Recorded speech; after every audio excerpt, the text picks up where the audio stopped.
Let us start. Hello student. Now let us moving. Now new topic. 2.4 story time. Unity is strength. Now unity is strength. What do you mean by unity is strength? Unity मतलब जैसे unity strength मतलब एकता में बल है. In short में एकता में बल है. एकजुट अगर सभी हम वर्क करेंगे तो वो वर्क जल्दी से हो जाएगा. मतलब एक में जितनी ताकत रहती है वो तीनों के हिसाब से तीन आदमी मिलाकर जो एक ताकत बनती है तो यूनिटी होती है वो. तो यूनिटी इज स्ट्रेंथ म्हणजे एकता का बल. Okay. Listen, repeat and enact मतलब सुनना. लिसन मतलब सुनना है आपको एंड फिर से दोहराना है एंड इनेक्ट और उसी तरह करने हैं एक्ट कृति. Okay. Now let us start. Now first reading and then after Hindi explanation. Okay. An old man live with his 4 sons in a village. The old man was worried and his sons were always quarreling with each other. They would never agree on any point. The old man had tried telling them many times to avoid fighting, but his son would not listen to him. They would fight for everything. Now just Hindi explanation. An old woman मतलब एक बूढ़ा आदमी. Live with his 4 sons in a village मतलब एक छोटे से गांव में एक बूढ़ा आदमी रहता था. The old man was worried और वो हमेशा चिंता में रहता था. old man. His sons were always quarreling with each other क्योंकि उसके जो sons थे 4 sons थे वो ज़्यादा ही quarreling मतलब QUARRELLING क्वेरलिंग मतलब झगड़ा करना. हमेशा एक दूसरे में झगड़ा ही करते रहते थे. They would never agree on any point वो मतलब वो कभी मानते ही नहीं थे. उसके फादर्स बोलते थे उसको कि झगड़ा मत करो पर वो कभी भी सुनते नहीं थे. The old man had tried telling them many time to avoid fighting और बहुत से ज़्यादा टाइम पर वो फाइटिंग ही करते थे मतलब लड़ाई झगड़े ही उनका चालू रहता था. But his son would not listen और उसके फादर की वो कुछ भी नहीं सुनते थे. To him they would fight for everything. वो जो 4 सन्स थे वो हमेशा फाइट ही करते थे मतलब लड़ाई झगड़ा करते ही थे. Okay. Now next second topic second passage. One day he called his 4 sons and he gave them a small bundle of stick and asked them to break the bundle into 2. It's so easy, said the eldest son. He took the bundle and tried to break it. He was surprised that the stick in the bundle remained unbroken. He used more force.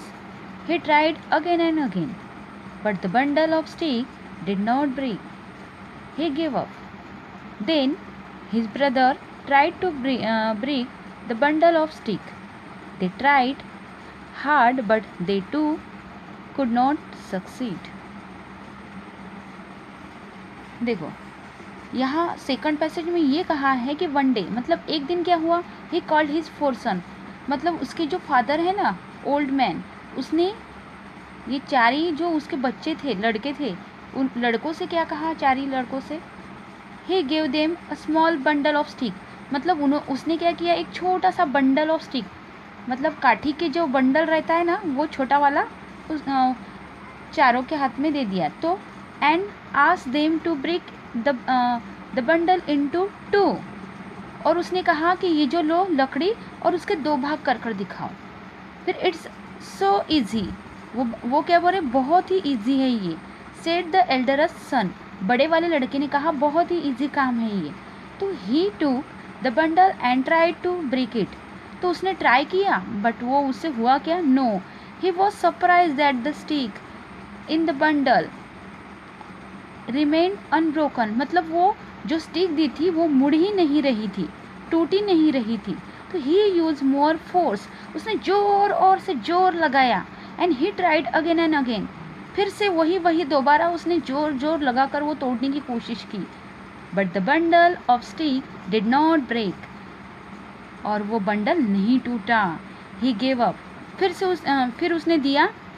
Then his brother. फिर उसने उसके भाई को दिया. Tried to break the bundle of stick. फिर उसके दूसरे भाई ने वो तोड़ने की कोशिश की. They tried. वो थक गया hard. But they too could not succeed. पर वो भी नहीं तोड़ पाया. He tried again and again, but the bundle of stick did not break. Okay. But they too could not succeed. मतलब उसने भी नहीं तोड़े. Now third passage. Their father smiled and asked them to unite the bundle. Now the sticks were separated. He gave each brother a single stick and asked them to break it. Each of the sons took a stick in hand. In no time,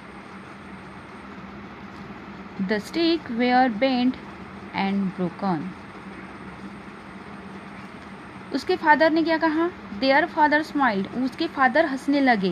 and asked them. और उसके father ने कहा वो बच्चों को कि to unity the bundle. देखो तुम एकजुट कर भी ये कर नहीं रहे हो. तो मतलब सबको सेपरेट दी है एक पर कोई तोड़ नहीं पाया. Now the stick were separated. सबको सेपरेट दिए मतलब स्टिक तभी भी तोड़ पाए नहीं. He give each brother. फिर उसके भाई ने तोड़ा single stick and asked them to break it. तोड़ने की कोशिश भी. पर यहाँ ये कहा जाता है कि each of sons two stick in hand. फिर हाथ में दिया उन्होंने. फिर इन नो टाइम. कितने टाइम से उन्होंने तोड़ने की कोशिश की. The stick were bent and broken. Bent मतलब झुकना. वो झुक कर वो उसने तोड़ने की कोशिश की. And then a single stick is. फिर उन्होंने क्या किया, वो लकड़ी का जो गट्ठा दिया था बंडल वो तोड़ नहीं पाए. ओके. फिर जब उन्होंने एक सिंगल एक दिए फिर वो चार जो है देखो पिक्चर में दिखाई दे रहे ये चार भाई है. तो फिर उन्होंने क्या किया स्पेशल स्टिक दी. तो वो क्या करे अ single stick is easily broken. तो उन्होंने सिंगल जो स्टिक थी मतलब एक लकड़ी थी उसको फटाक से तोड़ दी इजीली. ओके. बट वो पूरा बंडल तोड़ पाए क्या? नो. क्योंकि एकता में यहाँ यही सीख मिलती है कि यहाँ एकता में बल. अब इकट्ठा अगर तो ये करेंगे तो फिर कैसे टूटेंगी. बट ये सिंगल दिए तो कोई भी टूट सकेगा ना. वैसे रहता है. If 4 stick come together. फिर जो 4 स्टिक दिए थे फिर उन्होंने क्या किया it is impossible to break them. And if you are united help each other and live in friendship. You will be stronger than any enemy. But if you are divided among yourself and keep fighting, you will be as weak as the single stick in that bundle. Remember, united we stand, divided we fall, said the old man, giving his son a meaningful look. This time the brother learned a lesson. They stopped fighting with each other. They started to work together as a team, and that really helped them. देखो in short में ये कहा कि जो single stick दी थी वो उन्होंने easily तोड़ पाए. तो इफ़ 4 स्टिक कम टुगेदर. फिर जब वो चार ही भाइयों ने जब ये स्टिक तोड़ी तो it is impossible to break them. फिर वो मतलब स्पेशल दी थी तो उन्होंने नहीं तोड़ी पाए. तो इफ़ यू आर यूनाइटेड पर एकजुट मिलकर उन्होंने तोड़ी तो हेल्प ईच अदर. इसका मतलब ये है कि help each other and live in friendship, कभी भी तुम एक इकट्ठा होकर रहो और एक दूसरे की हेल्प करो। एंड लिव इन फ्रेंडशिप, और फ्रेंड की तरह रहो। यू विल बी स्ट्रॉन्गर, तुम बहुत मजबूत होंगे। एंड देन एनिमी, मतलब कोई भी शत्रु हो, वो शत्रु को तुम हार सकते हो, उसको हरा सकते हो तुम, अगर तुम यूनिटी के साथ में रहे तो। But if you are divided among yourself, अगर तुम अलग अलग रहेंगे, चार भाई अगर तुम अलग अलग रहेंगे तो एंड कीप फाइटिंग, और हमेशा फाइटिंग लड़ाई झगड़े करते रहेंगे, तो you will be as weak, तुम कमज़ोर होंगे। A single stick in that bundle, वो ये बंडल की तरह तुम कमज़ोर होंगे, टूट जाओगे। तो रिमेंबर तुम याद रखो कि unity we stand, divided we fall. अगर आप एकजुट अगर रहेंगे तो कोई आपको गिरा नहीं सकेगा, कोई आपको हार नहीं सकेगा। सेड द ओल्ड मैन, ऐसे ओल्ड मैन ने कहा। And giving his son a meaningful look, उसने ऐसे उसको समझाया अच्छी तरह से। This time the brother learn a lesson, तो ये जो भाई है ये भाइयों को समझ गया, उनको एक सीख मिली कि दे स्टॉप फाइटिंग, उन्होंने जो भी झगड़ा था वो स्टॉप कर दिया, वो कभी भी झगड़े नहीं विथ ईच अदर, एक दूसरे के साथ में कभी भी झगड़े नहीं। And they start to work together, और जो भी वर्क करते थे वो एक साथ मिलकर as a team, and that really help them, और एक दूसरे की वो हेल्प करते थे। देखो इन शॉर्ट में ये बताना है कि कभी भी इसमें ये लेसन मिलता है कि यूनिटी इज स्ट्रेंथ, मतलब united we stand and divided we fall.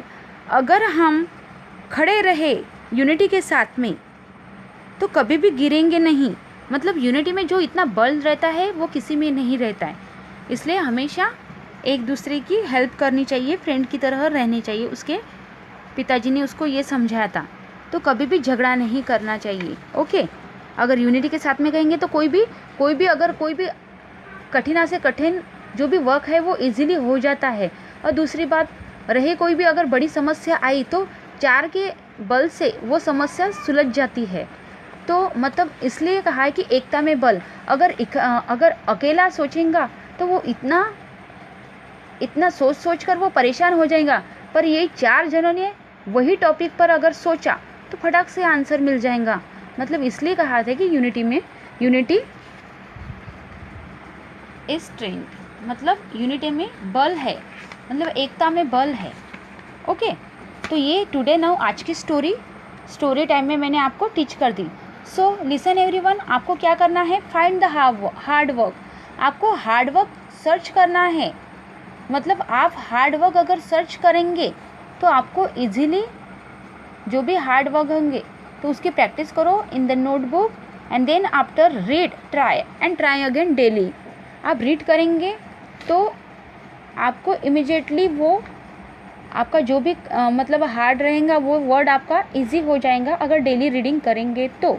Okay, and then after improvement yourself. Okay, मतलब आप में इम्प्रूवमेंट होती रहेंगी, बट आपको डेली रीड करना पड़ेगा, एक वर्ड को आप डेली रीड करने की कोशिश करो। बस बच्चों ट्राई करना ज़रूरी बनता है, अगर ट्राई करते रहेंगे तो एक ना एक दिन उसका फल ज़रूर ही मिलेगा, बट अगर ट्राई नहीं करेंगे तो उसका फल मिलने की कोई संभावना ही नहीं है। बट आप ट्राई करते रहेंगे तो एक दिन इम्प्रूवमेंट ज़रूर होंगी। Okay, so read and then after find the search hard work in the notebook. And anybody any problem, अगर आपको किसी को कोई प्रॉब्लम होंगी तो मुझे बताओ, मैं आपका प्रॉब्लम सॉल्व कर दूंगी। And thank you for watching video and bye bye everyone.